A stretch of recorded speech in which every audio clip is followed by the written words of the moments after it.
नजर डालेंगे आलमी मंजरनामे पर। गैर मुल्की मीडिया रिपोर्ट्स के मुताबिक ट्रंप दौर में बाज़ तालिबान एहलकारों को बैरून मुल्क सफ़र की इजाज़त दी गई थी, ताहम गुज़श्ता रोज़ तालिबान एहलकारों के लिए सफरी पाबंदियों में दिए गए इस्तिस्ना की मुद्दत ख़त्म हो गई।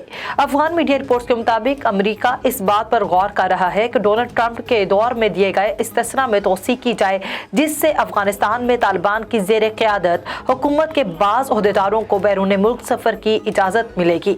अफगान मीडिया रिपोर्ट्स के मुताबिक अमारात इस्लामी की नायब तर्जुमान बिलाल करीमी का कहना है कि 20 साल में ताकत के इस्तेमाल का कोई मस्बत नतीजा नहीं निकला। आलमी बरादरी इस मामले को समझे ताकि मसाइल को डायलॉग से हल किया जा सके। गैर मुल्की मीडिया रिपोर्ट्स के मुताबिक हांगकांग का मशहूर जंबो फ्लोटिंग रेस्टोरेंट, जिससे एक बहरी जहाज पर बनाया गया था, एबरडीन बंदरगाह से दूर हटाए जाने के एक हफ्ते से भी कम अरसे बाद जनूबी चीन के समंदर में डूब गया। इतलात के मुताबिक हफ्ते के रोज फ्लोटिंग रेस्टोरेंट को इस वक्त नापसंदीदा हालात का सामना करना पड़ा जब वो जनूबी बहरीन चीन में जजीरे शीशा, जैसे पेरेसल जजायर भी कहा जाता है, से गुजर रहा था कि पानी जहाज में दाखिल होना शुरू हो गया और देखते ही देखते वो समंदर की नजर हो गया।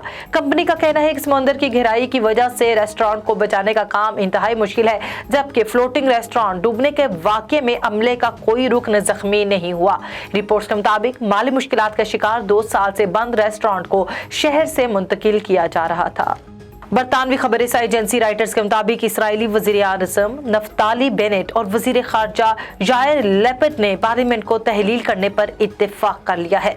एक मुश्तरका बयान में बेनेट और लैपिड ने कहा कि पार्लियामेंट को तहलील करने का फैसला कर लिया गया है, जिसके बाद ख्याल किया जा रहा है कि इसराइल में मुमकिन तौर पर इंतखाबात 25 अक्टूबर को होंगे।